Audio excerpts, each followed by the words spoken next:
Me gustaría comenzar preguntándole por qué eligió a Joaquin Phoenix para este papel, si siempre le tuvo a él en mente como su Napoleón y qué le ofrece a él como intérprete que no le ofrecen otros actores. He looks like him, one of the best actors in the world. What's the second question?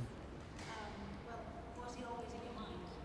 Always, because I had a very good experience with him playing the Prince of Rome.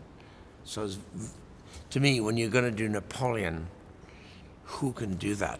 Very limited, very limited. So I could only think of Joaquin because he looks like him, Napoleon. And he can handle it. En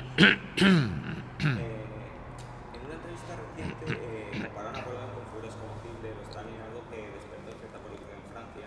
Ahora precisamente allí algunos medios o historiadores han criticado la película diciendo que da una visión antifrancesa y muy a favor de los británicos. ¿Qué opina de estas? Absolute bullshit. Okay. Historians will always say that, but they don't want to talk about there've been 2,500 books written about Bonaparte. That means there's a huge amount of speculation. It means inaccuracies, because everyone. Have you ever written a book? You've written a book. Yeah. So you're writing always with a view to making the book interesting, right? You can easily come off the truth, right? You got to try and stay on the truth, or create your own truth. So of the 2,500 books, how many are really accurate? So what I turned to now researching, I looked at only the paintings. The paintings are photographs of the period. They are time warp of the period, those paintings. I get more information from that than reading written word. To answer the question, did I come off the question? Front. Aquí, por cierto, aquí en España hay quien está criticando la película porque España no aparece mucho entre sus campañas destacadas de Napoleón. Al hilo de esto le quería preguntar que en el primer montaje de la película, que era de más de 4 horas, esa versión que se verá ya en streaming, en Apple TV, le quería preguntar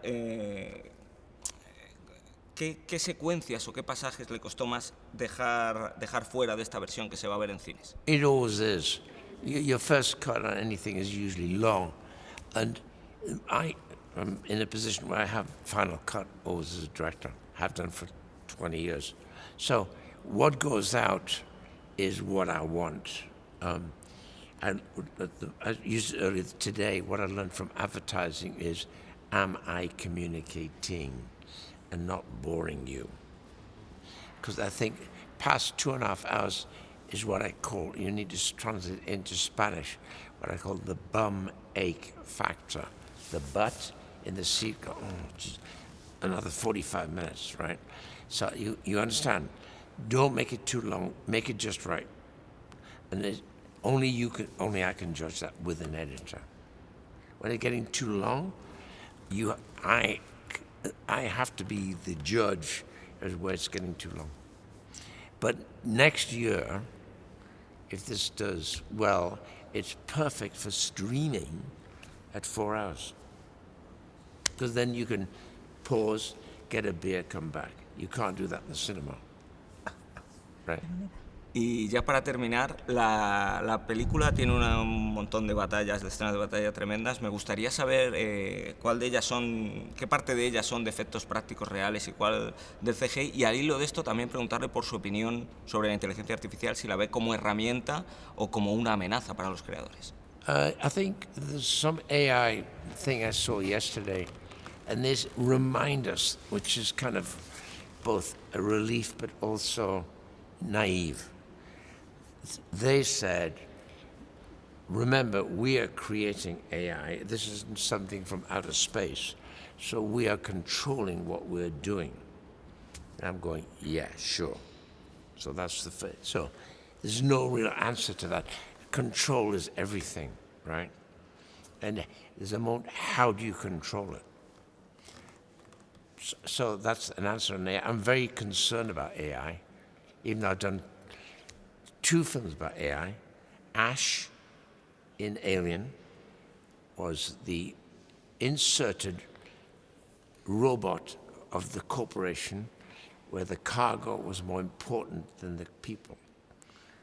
Blade Runner was completely super AI who is on planet off-world, which can only be Mars, where they'd be mining.